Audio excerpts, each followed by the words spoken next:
A paz do Senhor Jesus, seja bem-vindo, seja bem-vinda. Eu sou o pastor Gerdiane, sou da Assembleia de Deus aqui em Cariacica, Ministério Flor do Campo.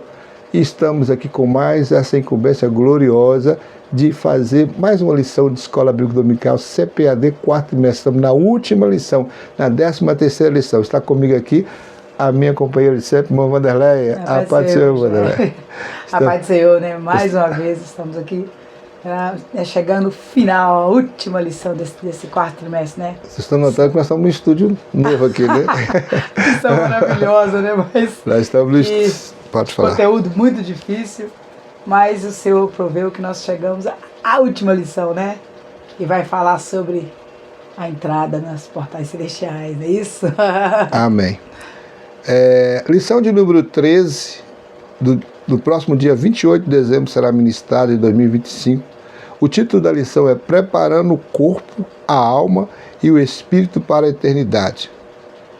O texto áureo vai dizer que, mas a nossa cidade está no céu, onde também esperamos o Salvador, o Senhor Jesus Cristo. Filipenses capítulo 3, verso 20. E a verdade prática vai nos dizer, na vinda de Jesus, nosso corpo abatido será transformado em um corpo glorioso. Como ser integral, habitaremos para sempre com Ele no céu. Amém. Antes de nós entrarmos no conteúdo, na leitura bíblica em classe, nos comentários, vamos orar. Quero pedir a irmã Wanderleia para que ore por nós. Amém. Amantíssimo Deus, Pai Santo. mais uma vez, Pai, estamos aqui diante da Tua palavra, Senhor. Amém, Jesus.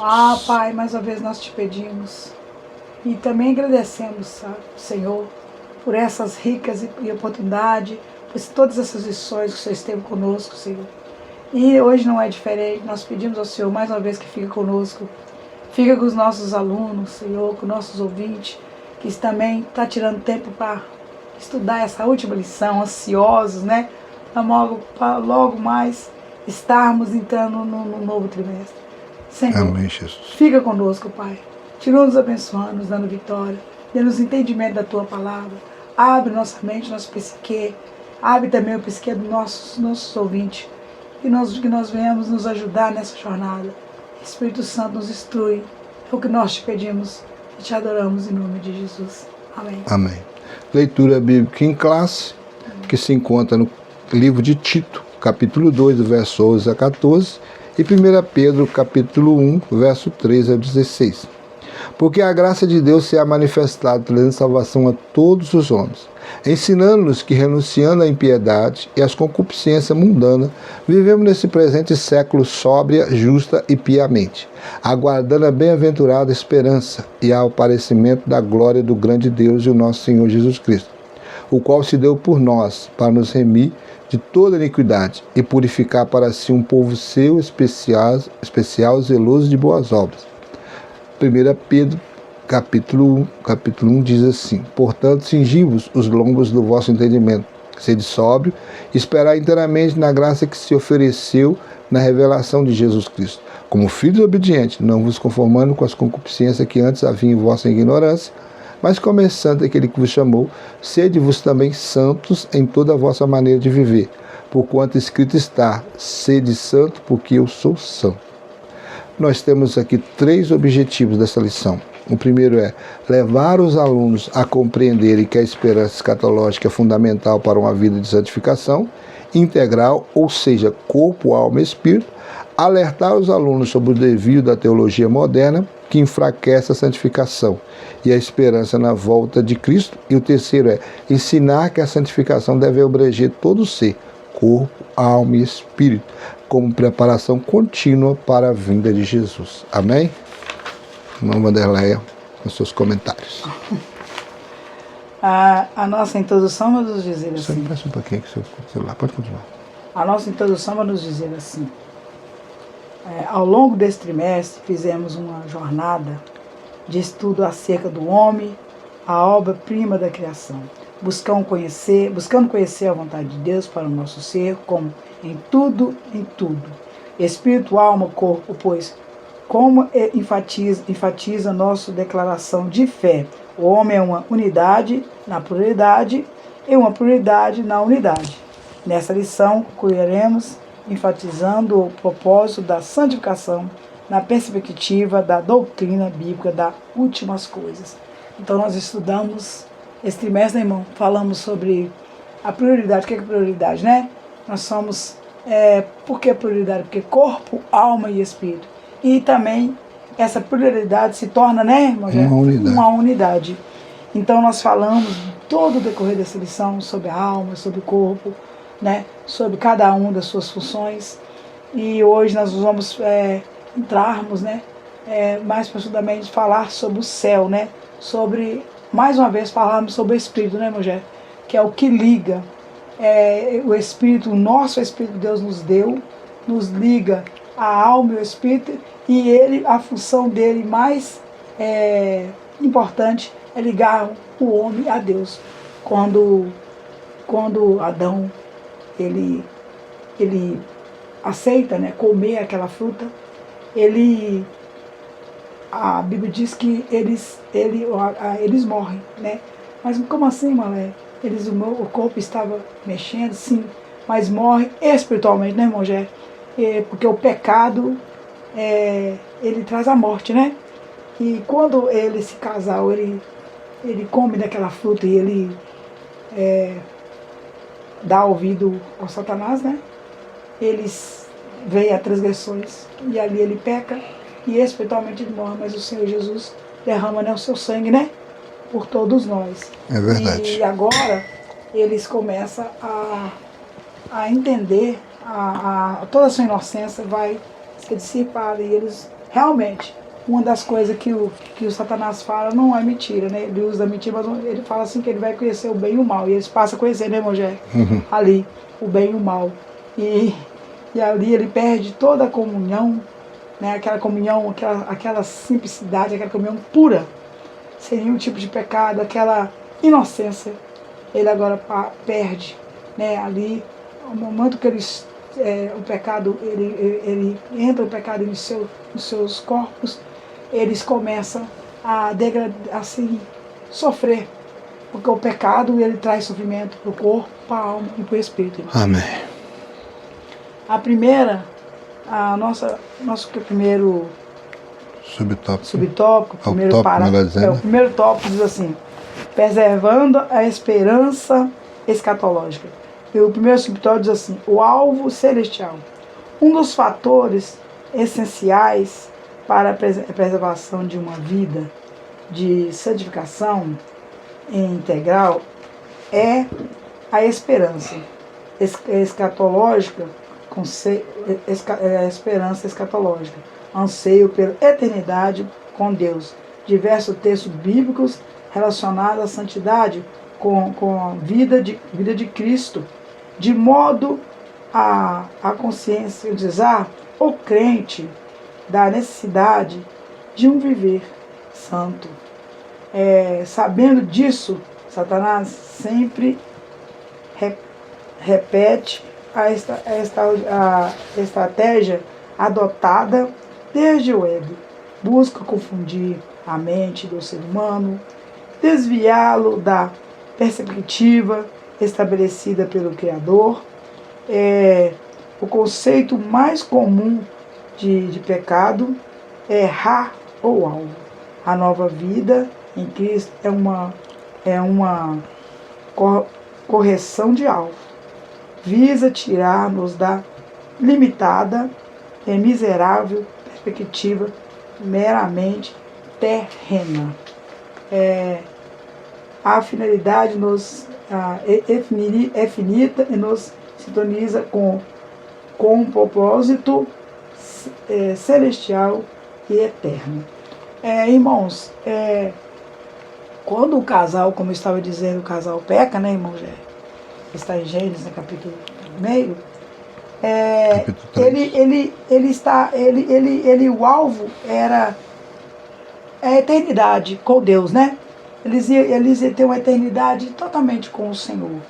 Mas agora, quando esse casal ele peca, ele quebra, né, aquele pacto.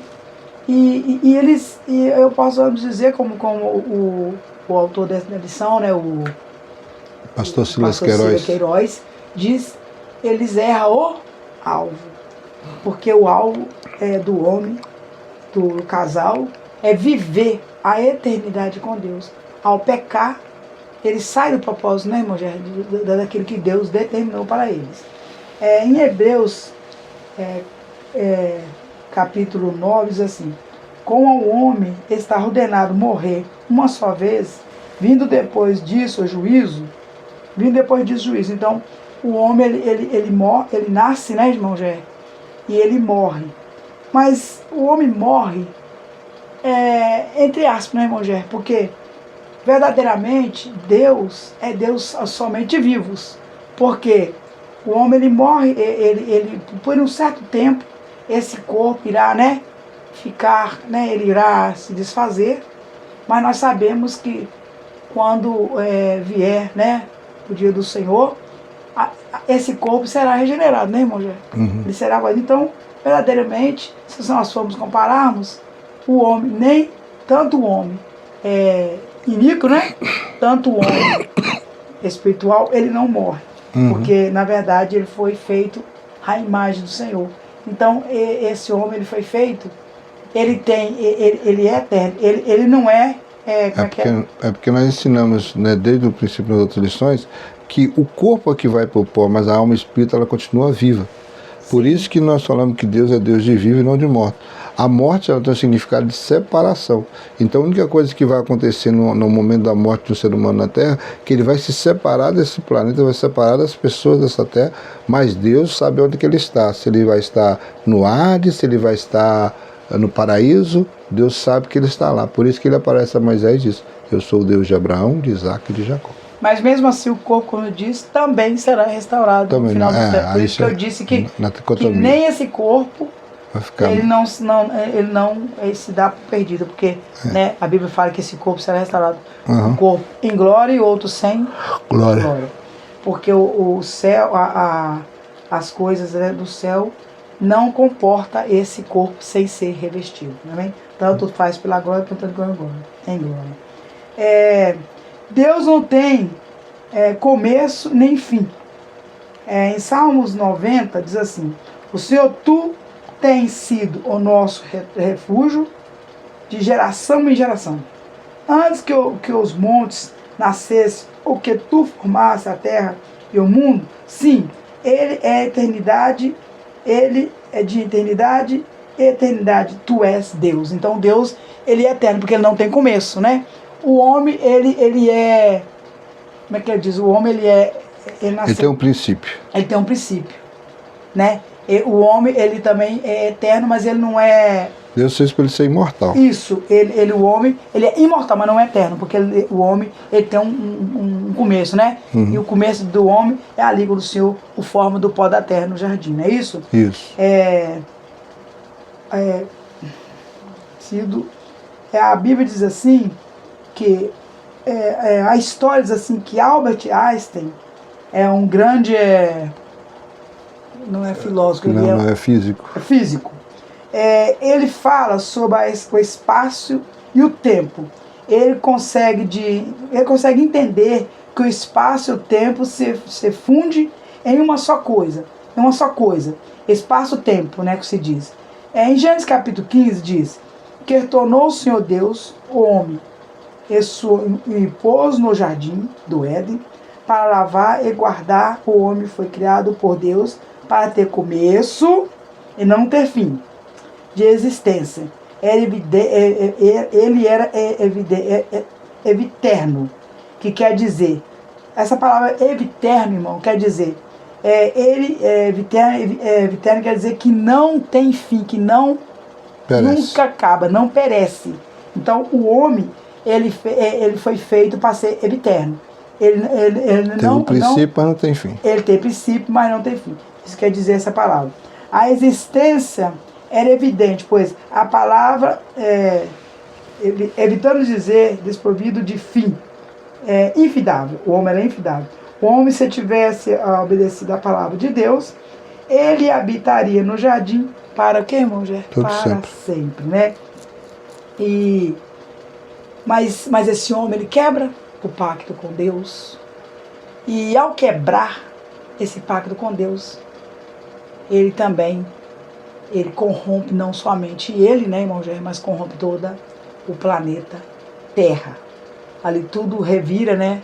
Ali os animais se tornam carnívoros e a luta tanto para nós, tanto para os animais, para a sobrevivência, até no dia de Cristo, né? Que vai Amém. findar isso. Amém. No capítulo... Me perdi no nosso Você está no segundo, no segundo parágrafo diz assim: oposições e visão celestial. Jesus enfrentou terríveis oposições durante seu ministério, a começar pela tentação do diabo, que queria mudar o propósito de Messias, confiná-lo ao limite das conquistas terrenas. Respondendo Pilato, o mestre enfatizou: o meu reino não é deste mundo. O apóstolo Paulo travou grande combate com opositores que insistiam em reduzir o evangelho a termos e questões temporais. Aos coríntios, ele advertiu acerca dos que não criam na ressurreição dos mortos, engano que limitaria a eficácia da fé cristã a esta finalidade, a esta finita vida. Se esperarmos em Cristo só nesta vida, somos os mais miseráveis de todos os homens. Então aqui Paulo, ele vai... Jesus, irmãos, quando ele estava nesse mundo, né, irmão Jé? O próprio Satanás, por diversas vezes, né, quis destruir, né, quis mostrar as coisas desse mundo para Jesus. A Bíblia diz que Jesus foi tentado em tudo, irmão Jé. Em tudo ele foi tentado. Mulher, Jesus foi tentado através do negócio de mulher? Foi. A Bíblia diz que ele foi tentado em tudo. Se ele fala em tudo, é em tudo. Em 1 Coríntios, capítulo 3, vai nos dizer assim, ó. 1 Coríntios, meu Deus, perdi aqui. Vai lá mudando a página. Aqui, ó. 13 ou 15? 15. 1 Coríntios, capítulo 15, né? Em 1 Coríntios, capítulo 15, verso aqui, 12. Ó. Verso 12 diz assim: ora, se prega que Cristo ressuscitou dos mortos, como diz alguns dentre vós que não há ressurreição. Então o povo de Coríntio, alguns, irmão Jé, eles colocaram, estavam espalhando, né? Alguns até desesperados. Por quê? Porque tinha parentes mortos, que já tinham morrido. Lógico, a gente sempre tem um parente que já morreu, né? Que nós não somos, né? Nós morremos, nós passamos, né, para outra vida. E alguns diziam que não havia ressurreição. Mas Paulo afirma aqui, ele está afirmando aqui, 1 Coríntios capítulo 12. Se nós dizemos que há ressurreição dentro de vós, que não há. Como há dentre vós que diz que não há. Então, quer dizer, alguns, né, falavam o contrário, né? Isso, irmão Jé? Temava que não havia... Era uma heresia. Oxe, heresia. Também está em João, eu não sei se está aqui, se eu peguei aqui, em Mateus capítulo 8, né, 10, respondeu, capítulo 8, 10, vai falar sobre a autoridade, né, que Pilatos vai ali falar sobre o Senhor. Qual o capítulo? João, capítulo 18. 8 ou não, 8? Mateus 4, versículo 8. Deixa eu ver aqui. Mateus 4, 8? Isso. Vamos achar aqui agora. Quem achar, fica à vontade. Mateus 4, 8 não vai falar sobre Pilatos, não. Peraí. Mateus 4, versículo 8. Perdi aqui. Achei. 4, 8 diz assim: Novamente transportou o diabo a um monte muito alto, mostrou-lhe todos os reinos do mundo e a glória deles, e disse-lhe: tudo isto te darei se prostrado me adorares. Então disse-lhe Jesus: vai-te, Satanás, porque está escrito: ao Senhor teu Deus adorarás e só a ele servirás. Então, o pastor Queiroz, ele diz assim, ó, o propósito de Messias é confiná-lo aos limites das conquistas terrenas. Então aqui, nesse versículo, é o que o diabo queria, né? O diabo, quando ele está... O diabo leva... Olha só, irmãos. O diabo leva o próprio Jesus, né? Que é Filho de Deus. Meu Deus. Porque vocês têm que lembrar, irmãos, que Jesus, ele é poderoso, sim. Ele é Deus, sim. Mas ele estava aqui, irmão Ger, como homem. E como homem, ele se permitiu ser transportado pelo Satanás até o pináculo mais alto do templo. E ali no pináculo do templo, o Satanás mostra toda a glória deste mundo. Primeiro vai no pináculo, depois vai para um monte. Isso, toda a glória deste mundo. E diz para ele, olha, porque lembre-se que ele estava como homem. Olha, se você me prostrares, né, tudo será seu. Então, quer dizer, então o próprio Satanás estava querendo limitar a obra né, a obra de Cristo, né, que ele veio fazer, as coisas terrenas. Né, o pastor Queiroz diz muito bem aqui. Isso. Depois ele o transporta para o monte, né? E ali no monte ele também o afronta, né? É que é adoração. E fala assim, como é que ele fala, gente? É isso que eu acabei de ler.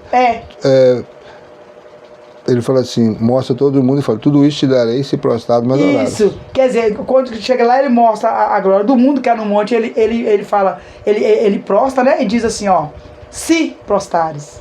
Mas o Senhor diz assim, o meu reino não é...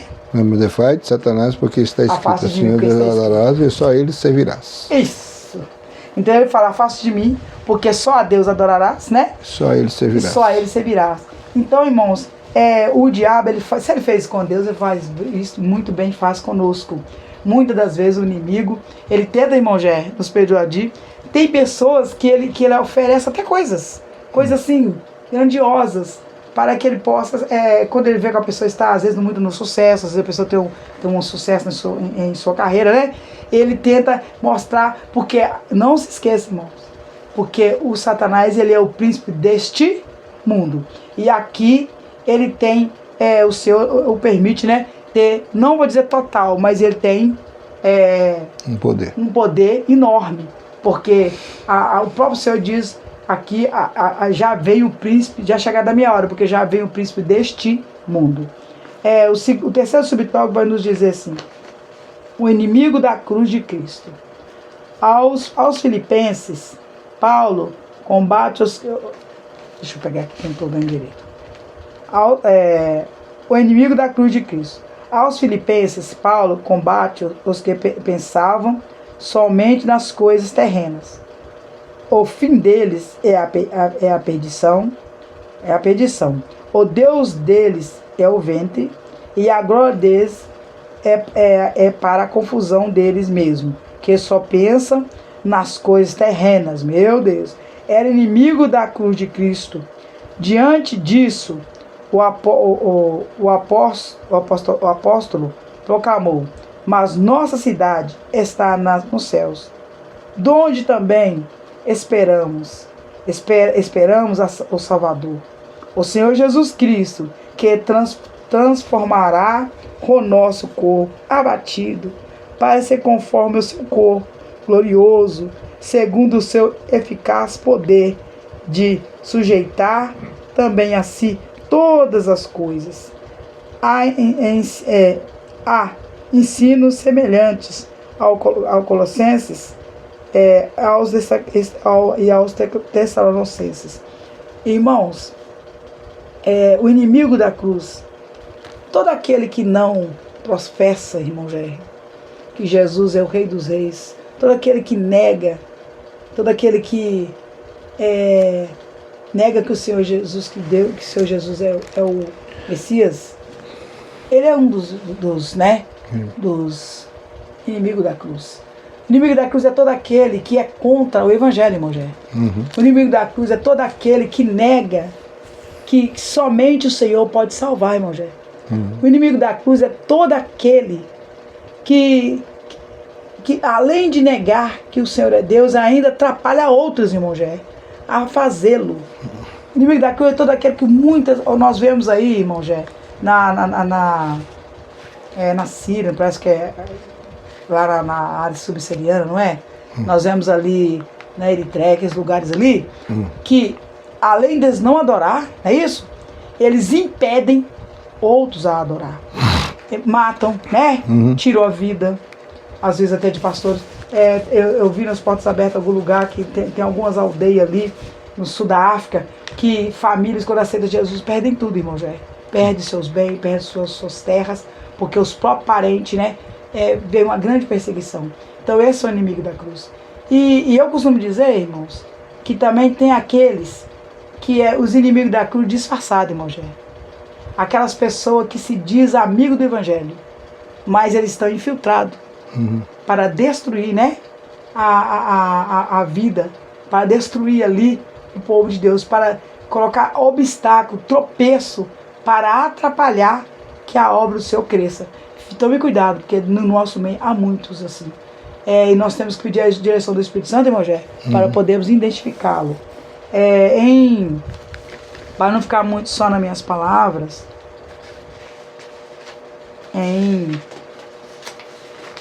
meu Deus. De que você falou? Em Hebreus, em Filipenses capítulo 3, 18 diz assim: porque muitos há dos quais muitas vezes vos disse, e agora também digo, chorando que são inimigos da cruz de Cristo. Tessalonicenses capítulo 3 diz assim: não quero, porém, irmãos, que sejais ignorantes acerca dos que já dormem, para que não vos entristeça como os demais que não têm esperança. Então, irmão Jerry, todos que já dormiram, aqueles que dormiram no Senhor, eles estão ali no terceiro céu, não é isso? Isso, aguardando, o paraíso, né? de Deus. O paraíso de Deus. Agora, todos também que já dormiram no maligno, irmãos, não estão mortos, estão, sua alma e seu espírito está vivo. Lá onde, irmão Jé? No Hades. No Hades. Sheol. Esperando também no Sheol, no Hades, esperando também o dia do grande juízo final. Irmão Jé. Nós vamos para o segundo tópico da nossa lição, que fala sobre os perigos da teologia moderna. Um cristianismo secularizado é nosso primeiro subtópico e fala assim: vivemos o perigo de um cristianismo secular, reduzido a pautas e militâncias ideológicas, sociais, políticas e econômicas, enfrentadas por expedientes meramente humanos. Assiste-se à difusão de uma teologia pública que não confronta o pecado, que confunde e empobrece o sentido da relevância da fé, enfraquece a missão da igreja sob o pretexto de levá-la para a arena pública, atua para tirá-la da arena espiritual. Enquanto mais secularismo, menos poder. Jesus espera que conservemos entre nós os verdadeiros sinais que devem seguir os que crerem: expulsão de demônios, novas línguas, maravilhas e curas divinas. Marcos 16, 17, 18. E tudo isso nas perspectivas da eternidade. Olha só, quando fala de secularismo, nós falamos de tempos difíceis. Aqui, Lucas, no capítulo 17, no verso 26 e 27, ele vai dizer: e como aconteceu nos dias de Noé, assim será também nos dias do Filho do Homem. Comiam, bebiam, casavam-se, davam-se casamento até o dia que Noé entrou na arca. Viu o dilúvio e consumiu a todos. Então, o que o Senhor está dizendo aqui? O dia do Filho do Homem está dizendo o dia da sua volta, o dia do arrebatamento da igreja. Vai ser semelhante aos dias de Noé. Eles viviam sua vida comum, como se nada ia acontecer mesmo, tendo um pregador pregando, que era Noé, o pregoeiro da justiça. Eles não davam crédito à mensagem de Noé, e chegou o dia em que o Senhor mandou que Noé entrasse com sua família na arca. O próprio Deus fechou a arca e mandou chuva que destruiu toda aquela geração antediluviana. Assim está dizendo que será nos nossos dias. E nós estamos vivendo dias semelhantes, porque além da violência dos nossos dias, que era característica do tempo de Noé, nós também temos um trabalhar de Satanás, que está se infiltrando dentro das igrejas, trazendo esse secularismo para quê? Para minar a nossa fé, para que verdadeiramente nós paremos de pregar aquele evangelho básico, simples, que Jesus Cristo salva, Jesus Cristo cura, batiza com o Espírito Santo, leva o homem para o céu. Então é a mensagem central, é a mensagem principal. Desde Gênesis a Apocalipse aponta para um Salvador, Jesus Cristo. Aponta para uma mensagem de salvação. Aponta para o quê? Para alcançar a vida eterna através do próprio Deus. Né? Porque a Bíblia fala que Deus... o próprio Jesus vai falar em João 3,16, né? Que Deus ele amou o mundo de tal maneira que deu seu Filho unigênito para que todo que nele crê não pereça, mas tenha vida eterna. Essa é a mensagem central. Não tem que estar mudando nem fazendo nenhum tipo de reformula, né? Reformular a Bíblia, como alguns líderes religiosos aí estão dizendo que a Bíblia está defasada, que tem que mudar. Outra coisa, estão pegando, trazendo muita pauta pública, pauta política para dentro das igrejas, transformando verdadeiramente a igreja numa sede mais pública, uma teologia mais pública do que uma teologia centrada em Cristo, uma teologia mais voltada para falar do amor de Deus, uma teologia para realmente transformar o homem. Então está fazendo o quê? Isso aí está deixando, o secularismo está diminuindo o poder na igreja. Porque o que faz? O que é secular? É aquilo que está lá no mundo. É o que está falando aqui em Lucas 17. Eles estão lá comendo, bebendo, casando e dando esse casamento. Enquanto a igreja tem que estar focada no céu. Como a irmã já leu no primeiro tópico. A visão tem que ser celestial. O nosso foco principal é alcançar o céu. Então, nós não temos que estar preocupados. Nós temos que trabalhar aqui, mas como moradores de outro, do céu. Nós somos cidadão dos céus. Uma vez cidadão dos céus, nós não temos que estar focados nas coisas dessa terra. Nós temos que trabalhar, mas sabendo que a qualquer momento a igreja vai ser arrebatada. Então eu tenho que estar preparado todo dia. Eu não posso me deixar confundir com isso. Então nós temos que ver que o secularismo está fazendo isso. Jesus espera que conservemos entre nós os verdadeiros sinais. Que sinais são esses? Marcos 16, 17 e 18. Está escrito aqui. Esses sinais seguirão os que crerem. Em meu nome expulsarão demônio. Falarão novas línguas. Pegarão nas serpentes. Se beber alguma coisa mortífera, não lhe fará dano algum. Imporão as mãos sobre os enfermos e os curarão. Esses são sinais que deve seguir a igreja. Não é a igreja ser empoderada no poder público. Não é a igreja querer defender causas públicas, não. A igreja, ela veio para pregar o evangelho e ganhar almas para Jesus. Isso que é mais importante. Nós podemos até pautar isso na nossa igreja, numa questão de quando vem a época da eleição, saber escolher um bom candidato, um candidato que está dentro das pautas que a igreja defende, né? Então, isso aí você pode realmente falar nessa área da política. Agora, tirando isso, o que a igreja tem que fazer? Se preocupar é ganhar almas para Jesus e permanecer em santificação na presença dele para que não seja pego de surpresa no dia do arrebatamento. Nós temos o segundo subtópico que fala sobre... Só um minutinho, olha aqui. Tá. Falsos discursos. Nos falsos discursos, fala assim: o cristianismo moderno corre um sério risco de ser marcado em parte mais por discurso que prática. Isso ganha uma amplitude ainda maior em tempos de comunicação tão volátil. Oriundo de canais mais voltados à cultura e intelectualidade, são muitas vozes do cristão que criticam toda e qualquer tradição, ignorando seus fundamentos. Como pentecostais clássicos, devemos nos precaver de teologias modernas alheias à realidade dos crentes em seu cotidiano, em seu bairro, comunidade rural, e permanecer crendo, praticando e pregando o evangelho simples, porém integral e poderoso. Jesus salva, cura, batiza com o Espírito Santo e em breve voltará. É a mensagem principal. Quando se perde o senso de iminente volta de Jesus, compromete o valor da santificação. Presta atenção. O que está falando aqui o comentarista está dizendo sobre esses falsos discursos? Irmãos, hoje você entra em certas igrejas e quando chega o momento da pregação, você não sabe se você está numa igreja pentecostal, ou se você está numa sede de um partido político, ou você está numa sede social de algum clube. Porque não faz muita diferença. O que acontece, o que o comentarista está dizendo aqui, que esse cristianismo moderno está correndo um sério risco de ser marcado em parte por discurso que na prática, mais por discurso do que prática. Quer dizer, eu chego lá, falo, transbordo de falar, mas não tem prática. Também não adianta eu ficar pregando, né, ter uma ortodoxia na minha mensagem, mas não ter ortodopraxia. O que é ortodoxia? É a prática correta daquilo que você ensina. Então, o que acontece? Eu tenho que dar testemunho daquilo que eu prego, daquilo que eu ensino. Assim também na igreja tem que ter, não pode ter falso discurso. O discurso tem que ser verdadeiro. Nós temos que tomar cuidado, Porque se essa mensagem também ela começa a distorcer, sair fora do ponto principal, que é a iminência volta de Jesus, a iminente volta de Jesus, o que vai acontecer? Também o crente que está nessa igreja, que ouve essas mensagens, ele não vai querer mais preocupar com santificação, não, irmão Vanderlei. Por que santificar? Para quê? Jesus não volta agora mesmo? Eu vou ficar preocupado em ser santo, em andar em santidade, ser santo no falar, santo no vestir, santo no comportar. Não. Por quê?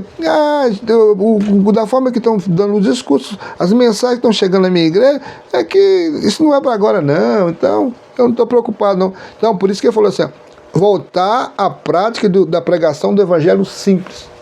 Parar com esse negócio de ficar... Irmãos, eu sou a favor da teologia, eu gosto dos cursos teológicos, eu gosto que as pessoas têm que buscar e aprofundar em conhecimento. Mas cuidado também você chegar a uma situação que você chega a ser bacharel, né, doutorado, sei lá, em teologia, e você chegar naquela situação que você achar que tem que pregar a teologia e esquecer que você tem que pregar a Bíblia. A teologia, ela te serve para te ajudar a entender os textos bíblicos. Mas quando você vai pregar para um público, a preocupação minha e sua tem que ser preocupar com uma mensagem simples, objetiva e que atinja o coração do pecador. Se eu chegar lá e começar a falar dos vários tipos de doutrinas bíblicas e tentar explicar de uma forma muito mais técnica, o que vai acontecer? Quem eu vou ganhar para Jesus?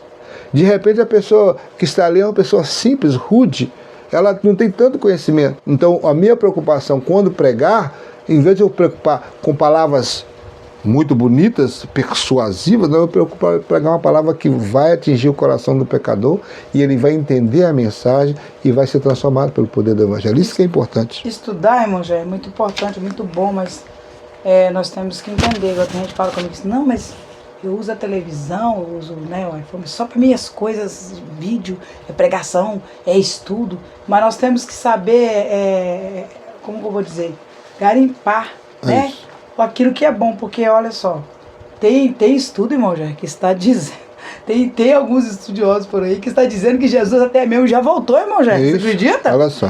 Olha que absurdo. Se uma pessoa vai ao estudo dele, ele acredita que Jesus já voltou, então o que ele vai fazer? Ele vai falar, eu já estou perdido. Estou perdido. Irmãos, presta atenção, você tem que estar pautado na palavra do Senhor, né, irmão? Você tem que estar pautado na Bíblia Sagrada, aqui, irmãos. Ó. Aqui, ó, tem coisa que a gente não entende, peça o Espírito Santo, né? Que nos dê a orientação. Porque nós, igual o irmão Jé falou bem aqui, tem pessoas na igreja, irmão Jé, aquelas pessoas simples que tinham coragem de pregar o evangelho, estão ficando acanhados, irmão Jé, estão amedrontados por tanto de teologia, assim, como é que eu falo? De teologia que não corresponde à palavra do Senhor, entende? Que está tirando, as pessoas estão com medo, às vezes passa falando. Muitas vezes falsificando a palavra. Falsificando, aí as pessoas veem aquelas palavras tão rebuscadas, né, bonita, e as pessoas se enreda por aquilo ali e não está prestando atenção na palavra verdadeira, que é a palavra de Cristo Jesus, porque o Senhor Jesus, ele era o maior teólogo do mundo e ele era simples para ensinar. Inclusive nós vemos pelo ensinamento de Jesus que ele usava muito parábolas. Sim. Comparações com as coisas que as pessoas trabalhavam, né? Ele preocupava falando com o agricultor, falando das coisas da terra, da semente, da plantação, né? Da agricultura. Quando ele falava com pescadores, ele falava da pesca, ele falava do mar, ele falava do peixe. Então, tudo isso era uma forma de atingir aquele público, né? Para que as pessoas entendessem a mensagem que ele estava pregando.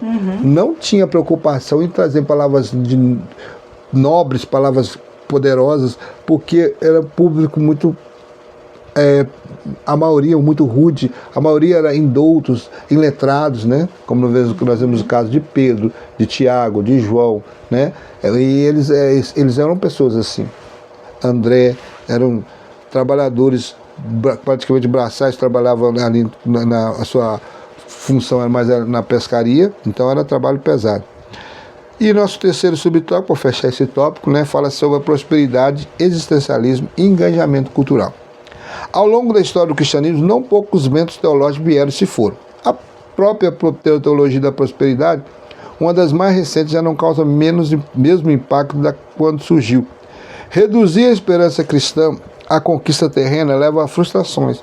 além de conduzir uma visão meramente existencial, foi o que Paulo concluiu diante dos que em Corinto negavam o caráter escatológico da fé cristã. O apóstolo não se poupou, chamando de bestas feras. Ironizou: comamos e bebamos, que amanhã morreremos. 1 Coríntios 15:32. Acautelemo-nos também da cosmovisão cristã, inspirada na escatologia calvinista, amilenista, que descrendo no arrebatamento da igreja e um milênio literal, enfatiza o engajamento político, cultural para a redenção dos sistemas humanos e não a proclamação do evangelho para a salvação dos pecadores. A pregação bíblica é: arrependei-vos, e convertei-vos, para que seja apagado os vossos pecados. Atos 3:19. Olha só, vamos por parte. Nós temos aqui um pouco do comentário do nosso pastor Silas Queiroz, falando sobre a questão da malfadada teologia da prosperidade que surgiu num tempo aí. Hoje ela está sendo menos falada, mas eu falo que ainda deixou sequela, né? Tem pessoas ainda que acreditam nisso, né? Nós vemos que a igreja mudou muito o pensamento a partir da teologia da prosperidade. Antigamente se acreditava que um homem cheio do poder de Deus, uma mulher cheia do poder de Deus, é aquele homem que orava, aquele homem que tinha vida no altar, aquela mulher que tinha, né, vida no altar, de oração, de pregação da palavra, preocupado com as almas, preocupado com o evangelho. Essa era o homem santo de Deus, era o homem abençoado, servo do Senhor. Hoje não, é aquele que chega com o carro melhor na porta da igreja, aquele que mora na melhor casa, aquele que chega com um melhor terno. Aí muitas das vezes a visão de certos crentes é: isso aí é abençoado, isso aí está debaixo da bênção. Por quê? Porque ficou a sequela da teologia da prosperidade. Mas é interessante que a irmã Vanderlei leu um texto aqui, que eu vou reler esse texto, porque é interessante, porque quem ofereceu prosperidade, olha quem ofereceu prosperidade aqui, ó, está em Mateus 4:8-10, olha que leu. Novamente transportou o diabo ao monte muito alto e mostrou-lhe todos os reinos do mundo e a glória deles. E disse: tudo isso te darei, se prostrado me adorares. Então disse-lhe Jesus: vai-te, Satanás, porque está escrito: ao Senhor teu Deus adorarás e só ele servirás. Mateus 4:8-10. Esse texto, irmãos, corrobora muito agora para nós entendermos que quem ofereceu prosperidade foi Satanás ao nosso Senhor Jesus Cristo. Não foi Jesus que ofereceu. Pelo contrário, Jesus vai dizer, não lembro agora o texto, mas eu lembro o texto, mas não lembro o versículo.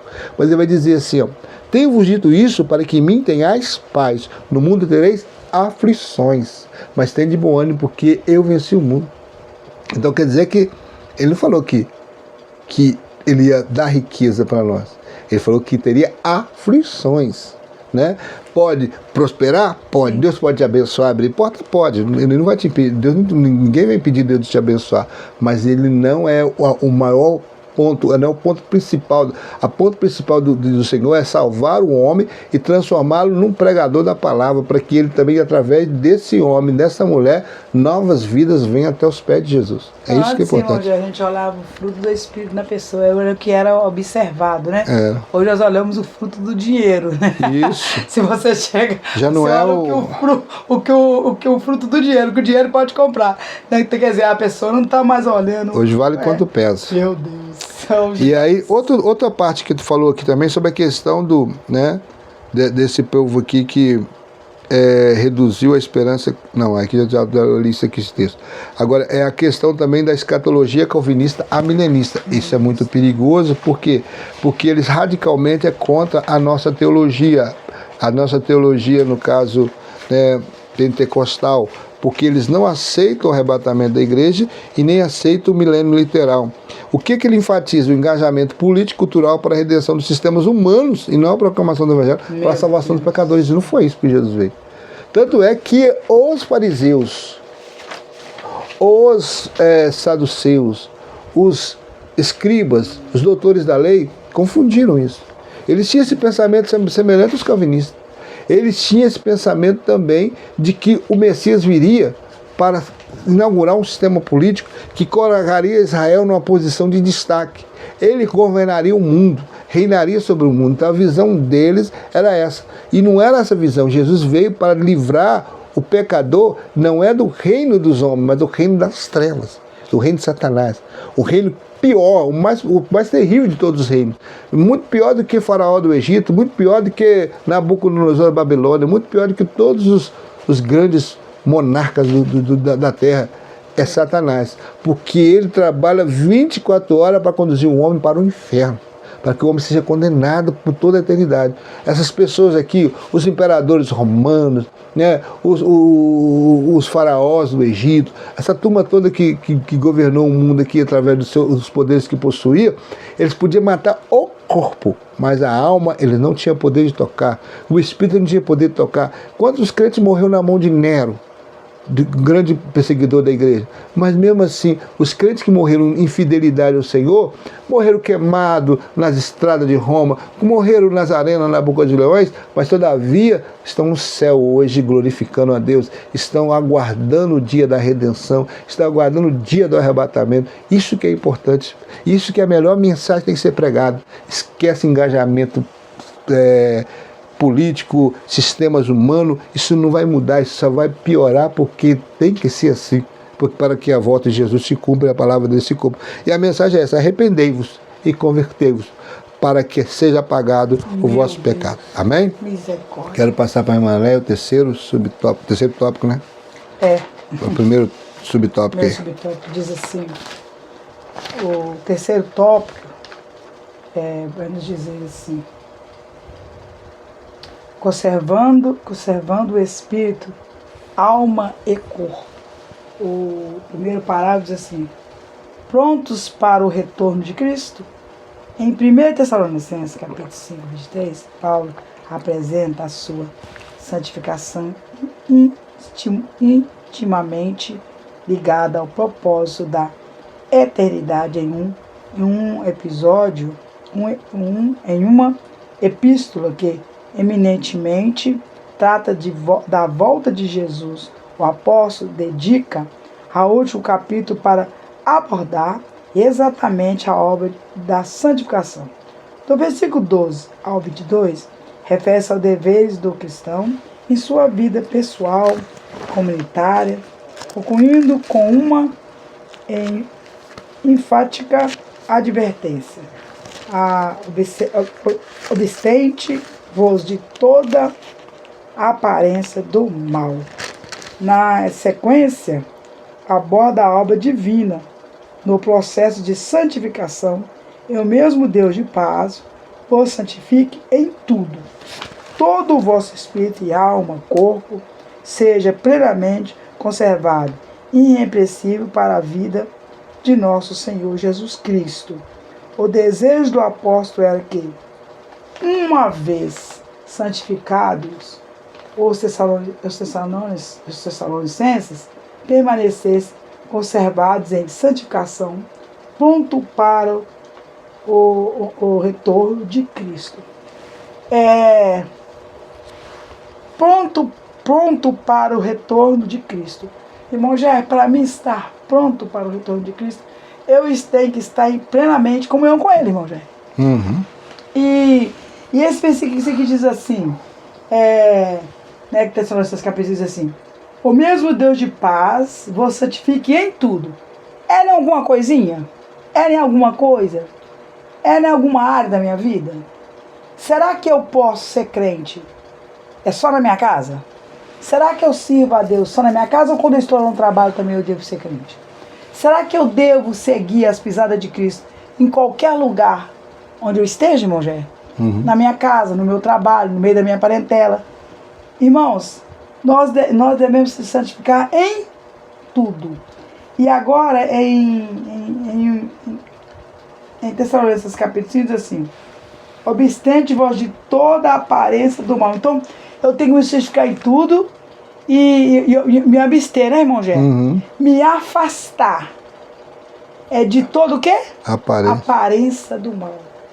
Então, quer dizer, irmão Gé, que tem a coisa que é mal, ou é só aparência? É só mesmo os aparências. Eu acho interessante do apóstolo Paulo que ele é muito enfático, né? Ele não fala assim: fuja do mal, né? Fuja do que é a aparência do mal. O que é a aparência do mal?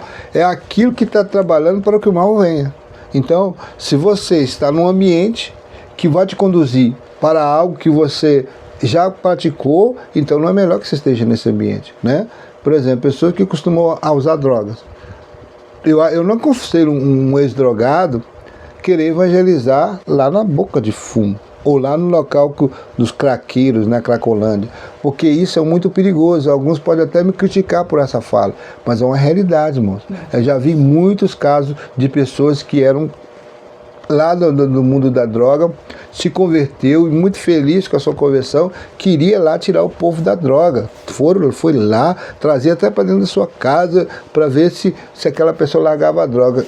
E acabou sofrendo recaída, voltou para o mundo da droga. Então, eu sempre aconselho, cuidado, porque se nós saímos da bebida, não é bom ficar na porta de boteco.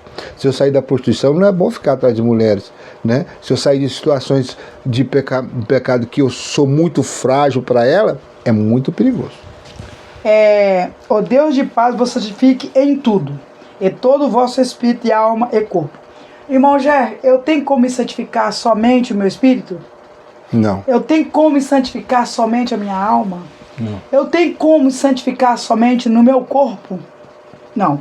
Nós já ensinamos, irmãos, né? Nós debatemos nas últimas lições, né, irmão Ger?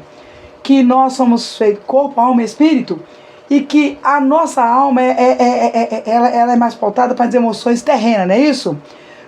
E nós também explicamos nas outras lições que o meu espírito, o espírito que Deus me deu, ele é que é a lâmpada, né? Do meu corpo, né? Que ele liga a mim, a alma e o meu corpo a Deus. Mas isso não quer dizer que o meu espírito não peque. Não é isso? Uhum. Eu tenho que estar santificada em tudo. Quando nós aceitamos, é claro que o Espírito Santo só vem morar em mim, irmão Gé, após eu ser regenerada pela palavra, a palavra que é Cristo Jesus. Então, quando eu aceito o Senhor Jesus, quando eu dou ouvido à sua palavra, quando eu escuto o seu chamar, o Espírito Santo, ele toca. Ele toca, ele chama, ele toca no meu ser, toca no meu psique. Mas quando eu paro para ouvir, porque o Espírito Santo toca em todos, quando eu paro para ouvir, agora sim, o Espírito Santo ele vem morar, ele vem fazer companhia para o meu espírito, aquele que o Espírito me deu, e agora ele me dá capacidade de fazer o que, irmão Jé? De santificar em tudo. Então a minha santificação ela tem que se dar na área da alma, na área do espírito, na área do corpo. Porque não tem como eu dizer que estou santificado em Cristo, fazendo aquilo que a carne, que aquilo que é pecaminoso. Tem, irmão Jé? Tem como eu dizer que eu estou santificado em Cristo, cometendo lascívia no corpo? Tem como eu falar que estou santificado em Cristo se eu prostituir, eu continuo prostituindo. Se eu roubar, eu continuo roubando. Se eu coloco substâncias nocivas, né, ao meu corpo e eu falo que sou regenerado em Cristo Jesus, eu continuo fazendo isso? Só lamento, irmãos. Eu não estou santificando. Então, o desejo de Paulo é que os tessalonicenses permanecessem conservados em santificação, prontos para retorno de Cristo. Eu, irmão, só adentrarei o céu, quero dizer. Eu só chegarei à minha carreira.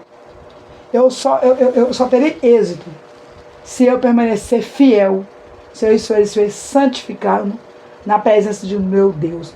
Porque só assim eu entrarei no céu. Irmão Jé. Amém.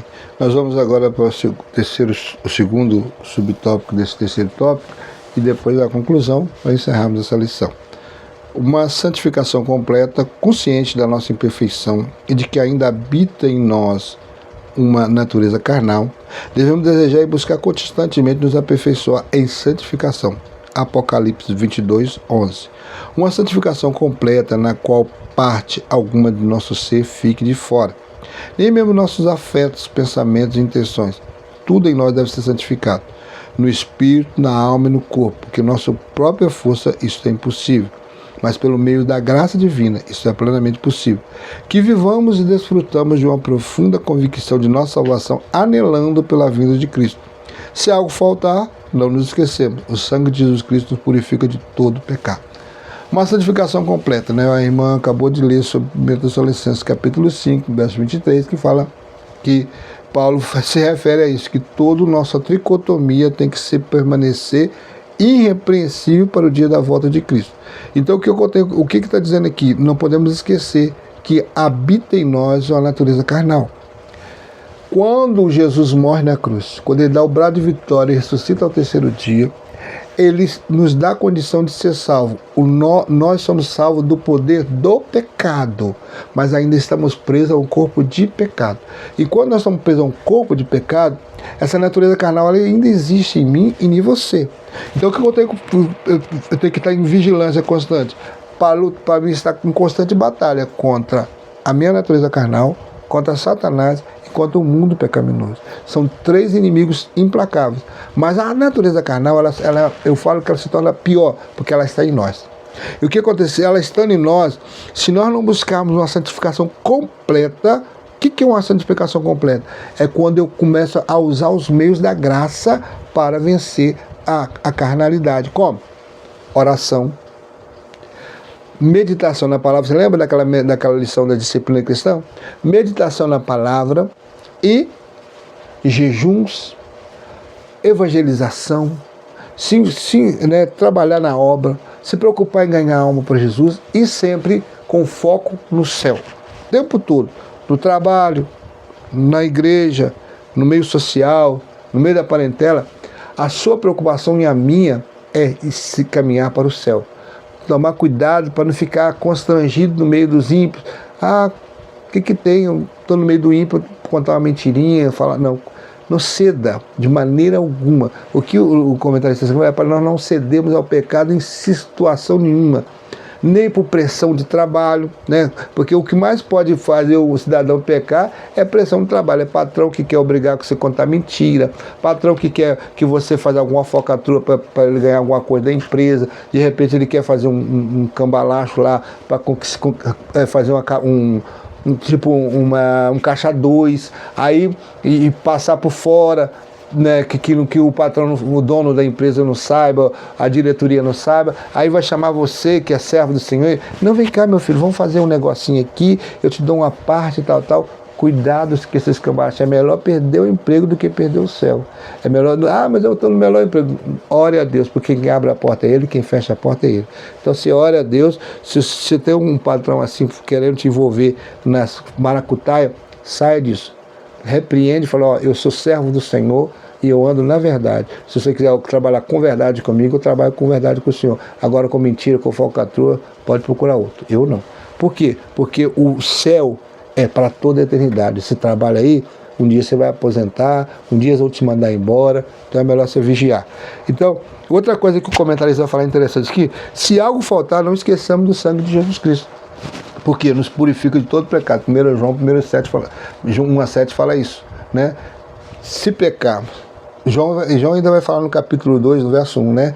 Filhinhos, não pequeis, mas se porventura pecardes, há um advogado no céu, Jesus Cristo justo.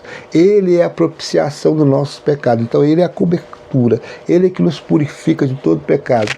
Se nós confessarmos o nosso pecado, também João vai falar em João 1,7. Se confessarmos o nosso pecado, ele é fiel e justo para nos purificar de todo pecado e purificar de todo, nos perdoar de todo pecado e purificar de toda injustiça. Ele ainda vai falar, agora não lembro o texto, mas ele vai falar sobre isso. Ele vai falar, se andarmos na luz como ele na luz está, temos comunhão uns com os outros. E o sangue de Jesus Cristo, seu Filho, nos purifica de todo pecado. Então, é a prova que nós temos alguém que está pronto a nos socorrer quando nós caímos, quando nós fraquejamos, quando nós deixamos o pecado tomar conta do nosso coração. Agora, o importante é lutar para a santificação ser completa, permanecer fiel. Essa história que Deus quer só o coração, cuidado, tem uns pregadores aí que falam isso, né? Pode ficar à vontade na praia, pode ficar seminu por aí, pode ter quantos casamentos quiser, não tem problema, que Jesus só quer o coração, Jesus quer ser integral, Ele quer seu corpo servindo a Ele e adorando, Ele quer sua alma servindo a Ele e adorando, Ele quer seu espírito servindo a Ele e adorando. Meu Deus. É a nossa conclusão para fechar, porque o tempo já foi embora, está chegando já uma hora já. Pela graça de Deus, estamos concluindo mais um trimestre, glória a Deus. Vivemos neste mundo, mas não pertencemos a ele, João 17,14, né? Jesus falou assim, que o Senhor falou para nos guardar, né? Deixa eu colocar João 17, coloquei João 17,14 aqui, ó. Dele a tua palavra e o mundo os odiou, porque não são do mundo, assim como eu não sou do mundo. Não peço que os tire do mundo, mas que livres do mal. Então Deus Jesus falou para não tirar nós do mundo, mas para nos livrar do mal. Então nós estamos no mundo. Que como peregrinos e forasteiros jamais percamos o anseio pela eternidade com Deus. Enquanto aqui estivermos, vivamos na inteira dependência do Senhor Jesus. Cheguemos diariamente a Ele com inteira certeza da fé, confiado em seu sacrifício por nós na cruz do Calvário, purificado no espírito, na alma e no corpo, permanecendo firmes. Hebreus 10, 19 a 23. Nossa esperança é sua vinda, hino 300 da harpa cristã. Então, nossa esperança é a vinda de Jesus Cristo. A maior de todas, a bendita, a maior de toda esperança é a vinda de Jesus Cristo. Então, para aguardar essa vinda, temos que estar pronto com o nosso espírito e alma e corpo preparado para a vinda do Senhor Jesus. Amém? Irmão Vanderlei, com as suas considerações finais. Gostaria de agradecer a cada um dos ouvintes por essa riquíssima oportunidade, né, que Deus nos deu, né, irmão Jé, de estarmos aqui comentando essas lições. Quem sou eu? Mas o Senhor permitiu, assim, nós fazemos. Eu gostaria de desejar um Feliz Natal a todos, né? Comemore, né? Agradeça ao Senhor por ter mandado seu Filho, né, para nos salvar. E claro que é uma data fictícia, é lógico, mas é o que, né, é o que foi nos dado para comemorar. Vamos comemorar, né, o nascimento de Cristo, né, que quando Cristo nasceu, assim chegou a salvação, né, para nós. Vamos agradecer quando você estiver em família, aproveite essa oportunidade, né, você que vai estar com a sua família, às vezes aquela família que ainda não conhece Jesus, que ainda não conhece o grande amor do Senhor na sua vida, só conhece por, né, assim, só nas festas, por ouvir falar, mas não conhece o verdadeiro sacrifício do Senhor na cruz. Fale de Jesus para ele, aproveite essa oportunidade que você vai estar junto dele, diga para ele que há um céu, diga para ele que há um caminho, diga para ele que as mansões celestiais o esperam, e que o passaporte para essa eternidade, passaporte para essa mansão é Cristo Jesus. E para que ele tenha essa salvação, basta somente aceitar ao nosso Senhor e Salvador Jesus Cristo, que morreu por todos nós. É um momento propício de falarmos isso, porque as pessoas estão, né, com a alma mais leve, estão nesse espírito natalino, estão nesse espírito, né, do nascimento de Cristo. Então eles costumam dar uma brecha para nós falarmos. E nós temos que aproveitar a todo momento para falar do amor de Jesus sobre a humanidade. Porque Cristo, ele é o caminho, ele é a verdade e a vida, né? E ele morreu não só por mim. Fale para o seu amigo, fale para o seu parente. Ele morreu por mim e por você e por toda a humanidade. E eu agradeço por essa rica oportunidade. Amém. Estamos encerrando mais esse vídeo, né? Eu sempre vou deixar aquele conselho: não perca a Escola Bíblica Dominical. Vá assistir essa última aula, vá, né, nas comemorações finais da Escola Bíblica Dominical. E lembre-se, né, se o Senhor permitir, se o Jesus não voltar, 2026 está chegando aí. Amém. E continue sendo aluno de escola dominical, continue sendo professor de escola dominical, continue amando a escola dominical e sempre aconselhando aqueles que não vão da sua igreja participar da escola dominical. Amém? A nova lição, irmão, vai falar sobre a Santíssima Trindade. Santíssima Trindade. Amém. Será, ó? Tema maravilhoso. Tema maravilhoso e um tema muito Amém. Abrangente, né? Amém. Que Deus em Cristo nos abençoe, em nome do Senhor Jesus. E um feliz ano novo para todos. Amém?